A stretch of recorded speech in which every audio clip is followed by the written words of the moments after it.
বরকতের জন্য ছোট্ট একটি হাদিস পাঠ করা হয়েছে।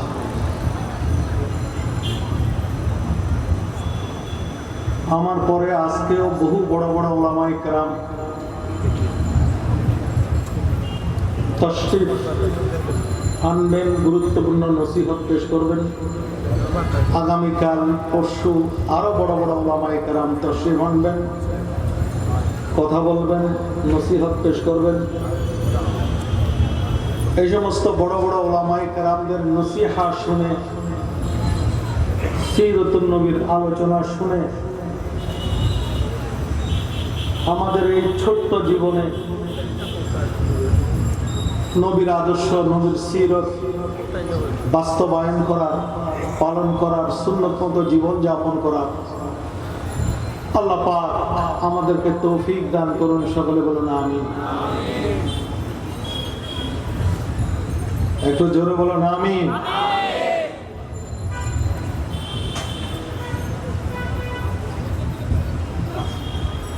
আমার পরে যিনি বয়ান করবেন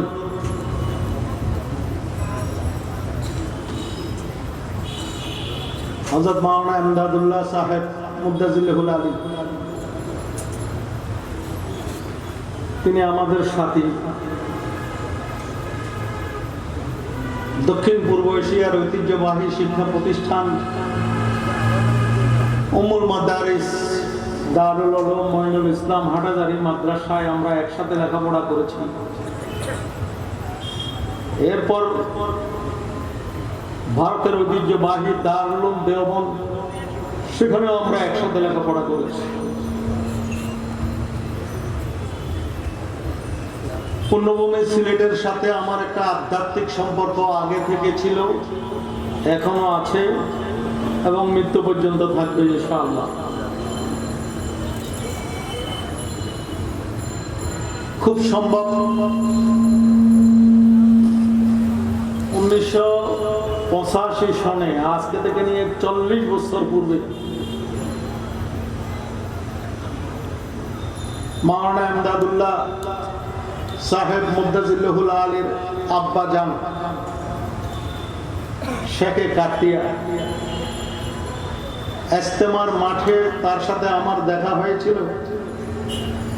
মাওলানা ইমদাদুল্লাহ সাহেব আমাকে পরিচয় করে দিয়ে বললেন যে হাটাজারি মাদ্রাসার আমার সাথী, একটু মাথায় হাত মুছে দেন।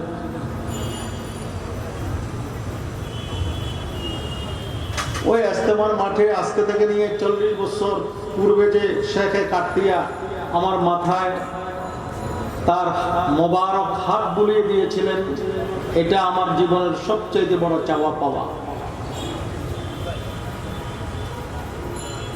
এরপরে সিলেটের আরেকজন বহু বড় বুজুর্গ হযরত মাওলানা আব্দুল মোমেন ইমাম বাড়ি কিছুদিন আগে দুনিয়া থেকে চলে গেছে।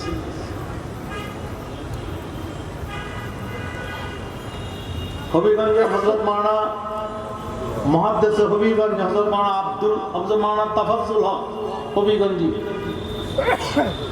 তাদের সাথে আমার খুবই সুসম্পর্ক ছিল। আজকে সবাই কবরের বাসিন্দা, দুনিয়া থেকে চলে গেছে। যাদের নাম নেওয়া হয়েছে, যাদের নাম নেওয়া হয় নাই, সিলেটের বড় বড় উলামায়ে কেরাম, আল্লাহ পাক সুবহানাহু ওয়া তাআলা তাদের কবরকে জান্নাতের বাগানে পরিণত করুন। সবাই একটু আওয়াজ দিয়ে বলুন আমিন। এখনো সিলেটে বড় বড় উলামায়ে কেরাম আছে। আমি চট্টগ্রাম থেকে এসেছি, সংক্ষিপ্ত কিছু কথাবার্তা যদি আল্লাহ বলায় বলবো। এরপরে আবার আজকে নাইটে আবার ব্যাক করতে হবে। অল্প কথার মধ্যে আল্লাহ বরকত দান করুন। বর্তমান পৃথিবীতে কয়েক শ্রেণীর মানুষ দ্বীনের খেদমত করতেছেন, কোরআনের খেদমত করতেছেন, ইসলামের খেদমত করতেছেন, ধর্মের খেদমত করতেছেন।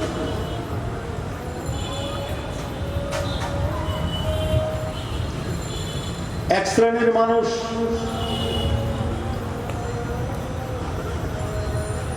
দাওয়াত ও তাবলীগের লাইনে দ্বীনের খেদমত করতেছেন, যেই দাওয়াত ও তাবলীগের বাণী হযরত মাওলানা ইলিয়াস সাহেব রহমাতুল্লাহ তাআলা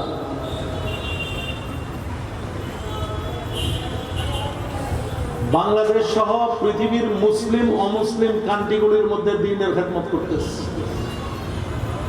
দাওয়াত ও তাবলীগের মেহনতের প্ল্যাটফর্ম।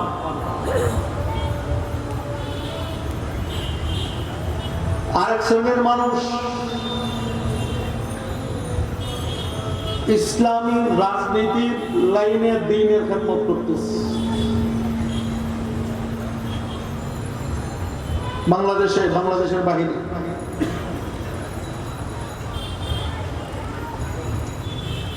আরেক শ্রেণীর মানুষ তাসাউফের লাইনে, ইহসানের লাইনে, পীর মুরিদের লাইনে দ্বীনের খেদমত করতেছেন, কোরআনের খেদমত করতেছেন, ইসলামের খেদমত করতেছেন।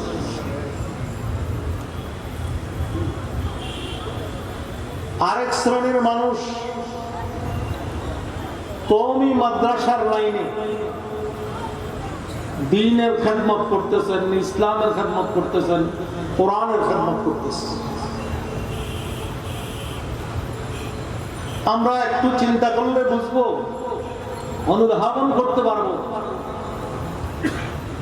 যে এই বাংলাদেশ সহ সারা পৃথিবীতে যারা বর্তমান দ্বীনের খেদমত করতেছেন, ইসলামের খেদমত করতেছেন, এগুলা একমাত্র কওমি মাদ্রাসা ওয়ালা এবং দারুল দেওবন্দের অবদান। ঠিক কিনা বলুন? জিহাদের মেহনত দারুল দেওবন্দ থেকে, খানকার মেহনত দারুল দেওবন্দ থেকে, তাসাউফের মেহনত দারুল দেওবন্দ থেকে, কওমি মাদ্রাসার মেহনত দারুল দেওবন্দ থেকে। আমি কসম করে বলতে পারবো, এই দারুল দেওবন্দ যদি বর্র সগীরের মধ্যে, এশিয়া মহাদেশের মধ্যে যদি না হতো, তাহলে এই এশিয়া মহাদেশের পরিণতি স্পেনের পরিণতি হতো।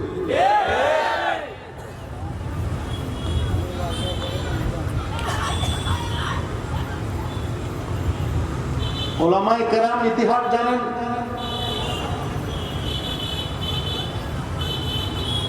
এই এশিয়া মহাদেশে 12 লক্ষর মতো মাদ্রাসা ছিল, 12 লক্ষ।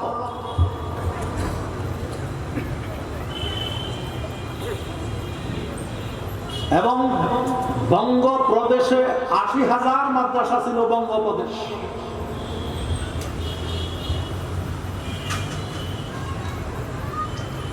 ইস্ট ইন্ডিয়া কোম্পানি আসার পর,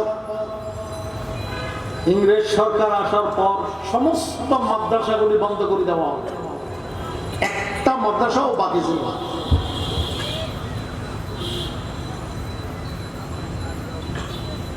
সমস্ত মসজিদগুলির মধ্যে তালা লাগাই দেওয়া হয়।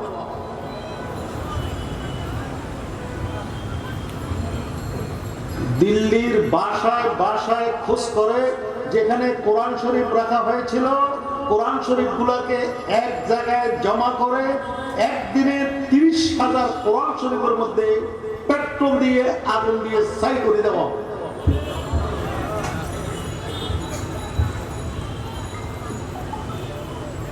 যারা ভারত সফর করেছেন তারা জানেন,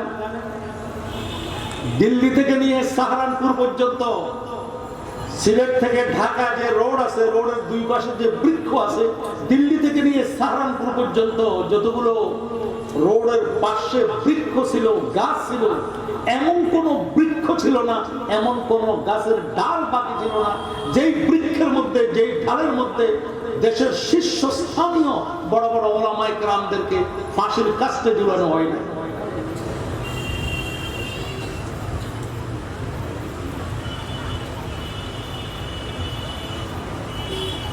আমার কথাগুলো বুঝতে আপনাদের কষ্ট হচ্ছে? যদি কষ্ট না হয় একটু আওয়াজ দিয়ে বলবেন। যারা কোরআন শরীফের মতো আল্লাহর কালামকে একসাথে জমা করে পেট্রোল দিয়ে আগুন দিল, তারা ইমানদার না বেঈমান? যারা মসজিদ মাদ্রাসায় তালা দিল, তারা ইমানদার না বেঈমান? যারা 1400 উলামায়ে কেরামদেরকে ফাঁসির কাস্টে ঝুলাইল, তারা ইমানদার না বেঈমান?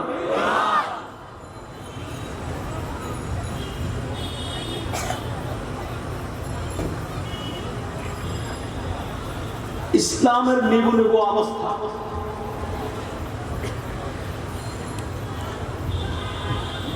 এগুলো দারুল দেওবন্দ প্রতিষ্ঠার ইতিহাস। কেন দারুল দেওবন্দ হুজ্জতুল ইসলাম কাসেম নানতুবি প্রতিষ্ঠা করলেন? রশিদ আহমদ গঙ্গুহি রহমতুল্লাহ আলাইহি কেন প্রতিষ্ঠা করলেন দারুল দেওবন্দ?